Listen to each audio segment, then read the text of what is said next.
Hello there and welcome. Thanks for joining us. What's so good about Good Friday? Isn't every Friday a Good Friday, the end of a busy work week? For some of you, Good Friday is just another public holiday to enjoy. For others, you might have heard some things about Good Friday before, about Jesus, about the cross, but you've never fully understood why it's such a big deal for Christians, and much less for yourself. Well, whatever the case, it's great that you've come with an open mind to find out more. Now, the passage you've just read brings us back to the very first Good Friday. And as you listened, I wonder if you started to think that Good Friday was misnamed. What's so good about it? After all, it involved the death of a person called Jesus. But of course, whether a person's death is good or bad depends on who that person was. Adolf Hitler, well, the world celebrated his death. Mother Teresa, the world mourned. What about Jesus? What kind of person was he? And how should we respond to his death?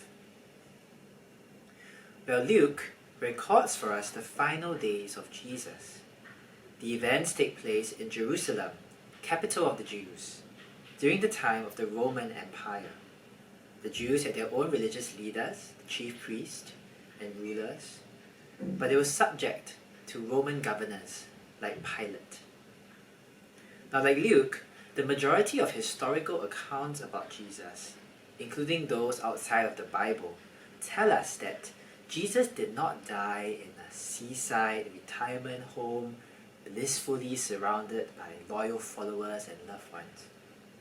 No. In verse 33, Luke tells us that Jesus died through crucifixion as a criminal. Crucifixion was arguably the cruelest form of execution in the ancient world. It was designed to delay death till the maximum torture had been inflicted. A person being crucified would be whipped and stricken with wounds before being nailed to a cross, arms stretched out so that it was almost impossible to breathe. And the person would hang there, naked, publicly humiliated, a reminder to all of the fate of those who committed crimes against the state. Ultimately, death came through suffocation. Now, in 2013, an ex-policeman, Iskandar, stabbed a 67-year-old businessman to death. He also stabbed the man's son, who chanced upon the crime but ended up being dragged under the getaway car. Iskandar was sentenced, rightfully, to death by hanging. Or imagine if someone walked up to you with a noose, a rope used to hang someone, around his neck and said, "We must believe in Iskandar, we must worship him as God." You would think that he was mad. And yet, today, many Christian women wear crosses around their necks. Well, that's actually really strange when you consider that the cross, like the noose, was a tool of execution. What's even stranger is that Christians worship Jesus as God. How could any sane person worship as God a dead man who had been condemned as a criminal and subjected to the most humiliating form of execution?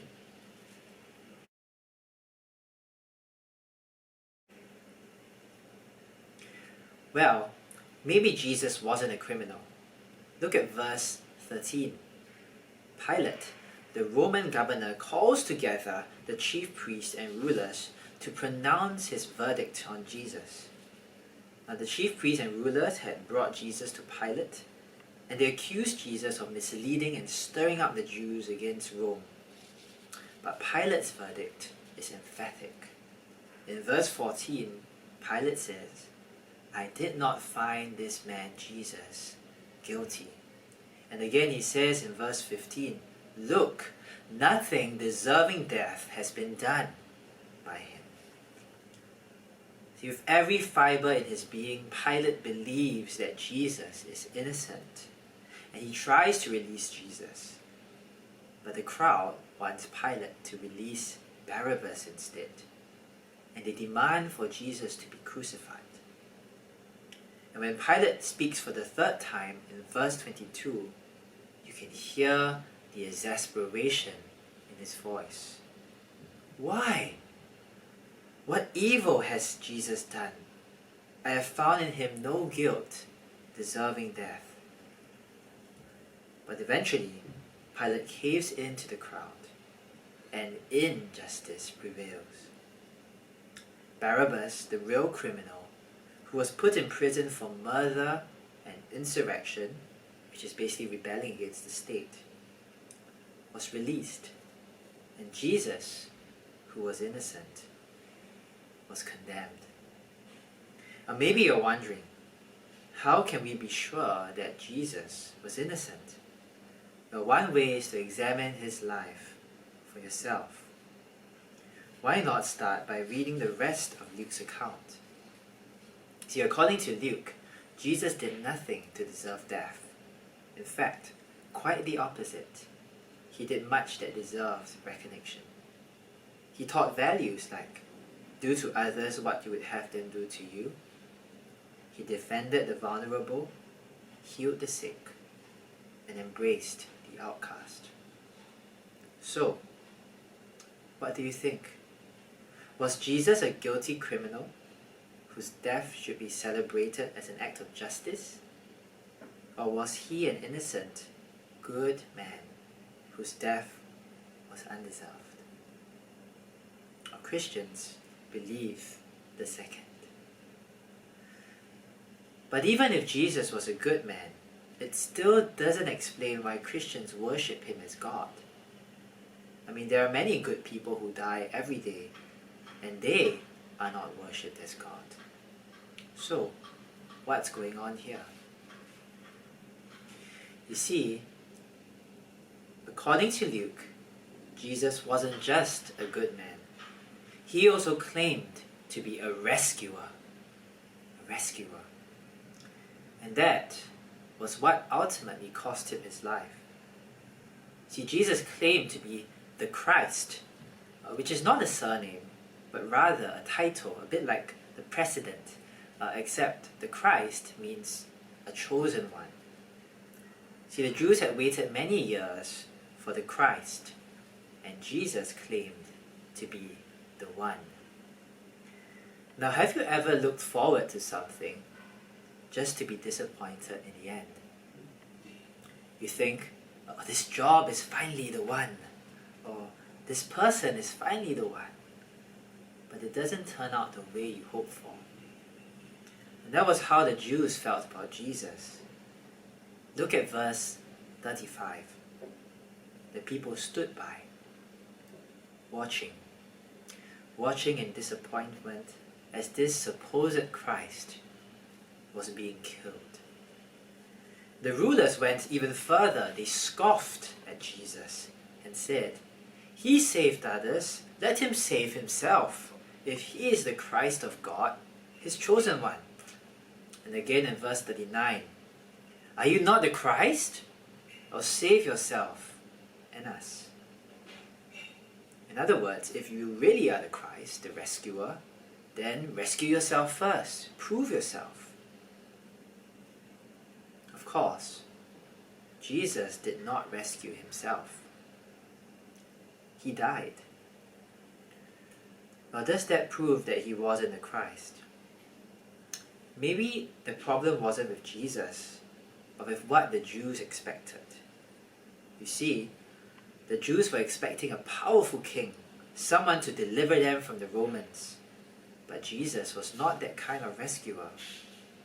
Yes, during his time on earth, Jesus demonstrated great power.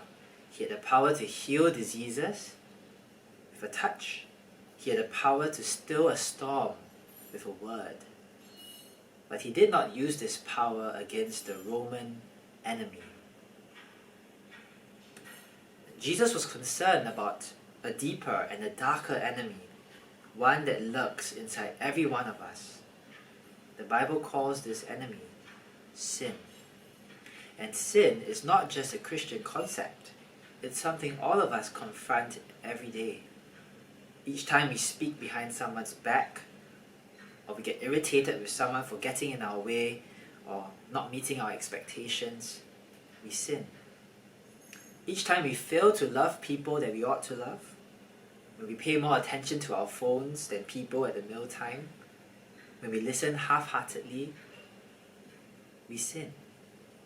We fall short of our own moral standards and ultimately God's standards. You know, COVID-19 has blown up into an international crisis in just a matter of months. Back in December last year, an eye doctor in Wuhan called Dr. Li saw it coming. He sounded a warning in a chat group with his medical school classmates and told them to be prepared. But after screenshots of his post were leaked, the authorities clamped down, they accused Dr. Li of fear-mongering, and they compelled him to sign a statement to retract his words. Dr. Li was regarded by many as a hero who was willing to speak the truth. But he, unfortunately, was silenced. Now, in the same way, Jesus came to speak the truth, to warn us of a disease more deadly and infectious than COVID, the disease of sin. See, while COVID has infected, more than 600,000 people, sin has infected all 6 billion of us. And when Jesus spoke up about sin, he too was silenced. The religious leaders were offended by Jesus when he pointed out their pride and greed, and so they plotted to silence and kill him. And who can blame them? After all, no one likes being called a sinner. If Jesus called out our selfish thoughts, our pride, and our sin, I reckon that we would also deny our sin and want to silence him.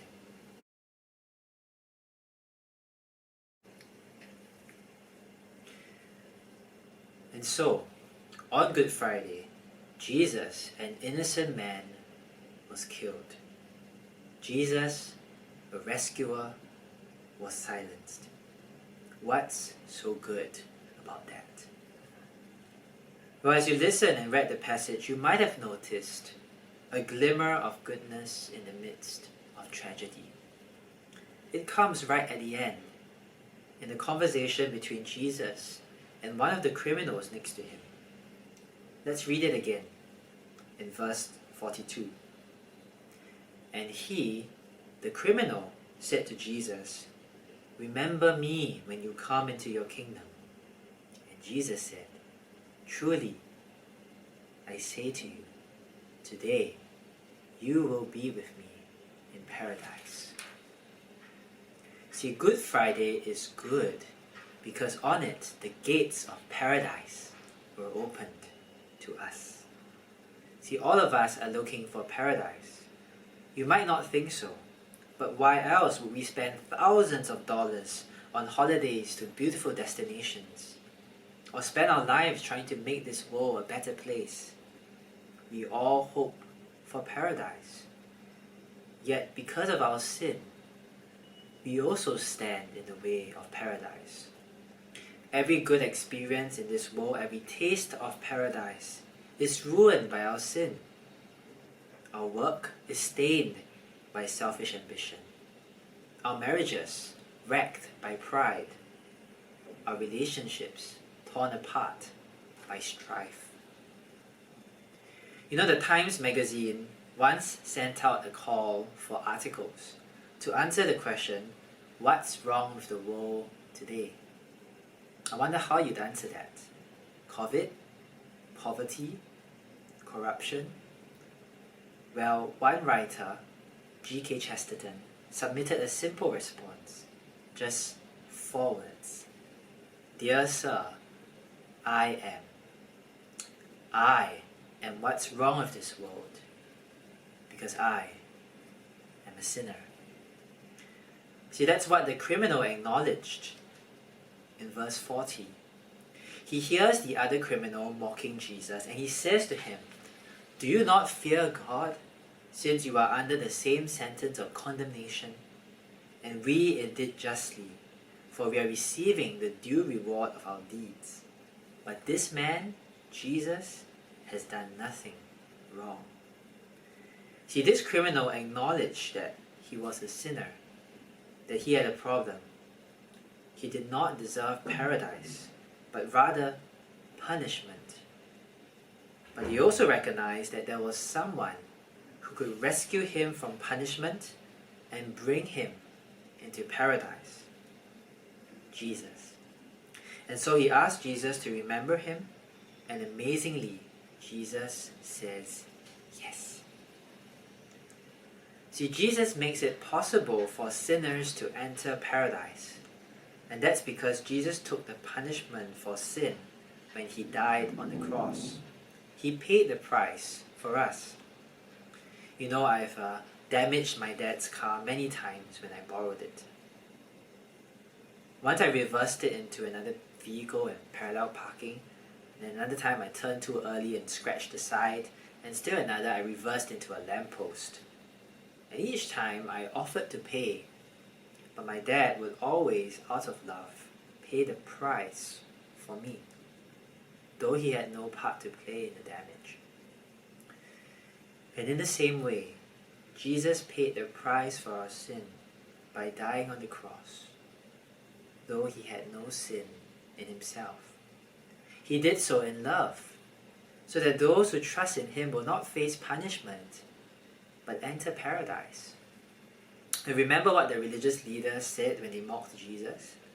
Are you not the Christ? Save yourself and us. Well, little did they know that the only way Jesus could save us was by not saving himself. See, when Jesus died, that was not the end of his rescue effort. That was his rescue effort. And that's why Good Friday is so good. All of us are infected by sin. All of us are shut out of paradise. But on Good Friday, Jesus died on the cross, that those who trust in him might be with him in paradise. And to demonstrate that his death on the cross was effective, and that his offer of paradise can be trusted, 3 days after Good Friday, Jesus rose from death to life. So what is your response to Jesus' offer? Maybe this message about sin and Jesus' rescue is something you've heard before, but today you finally felt like it connected, and you're ready to acknowledge your sin and accept Jesus' rescue. Well, if that's you, I'll say a short prayer at the end of this video and invite you to join in. Or maybe you don't feel ready to make this decision. Well, then don't rush into it. After all, it's one of the most important decisions in life. But neither should you put it off. Please think about it. Ask more questions about Jesus. Ask a friend who invited you. Don't let busyness distract you from this question. Or maybe, like the religious leaders, you feel offended to be called a sinner. Maybe you're not convinced or skeptical about Jesus' credibility. Well, if that's you, let me urge you not to stop here. Share your objections and your thoughts with your friends. We'll be more than happy to discuss further. With that, allow me to end off with a prayer. Now, if you would like to accept Jesus' offer, you can follow me with this prayer in your heart. Allow me to pray. Dear God, I acknowledge that I am a sinner. I have done wrong against other people and ultimately against you. I deserve punishment. Thank you for sending Jesus to die on the cross, to take the punishment that I deserve, so that I can be with you in paradise. I want to accept your offer of rescue today. Help me to trust you and live for you. In Jesus' name, Amen. That's all. Thank you for joining us. Feel free, please chat with the friend who invited you to watch this video and join us in the future for other such sessions. We'll see you around. Have a good Friday.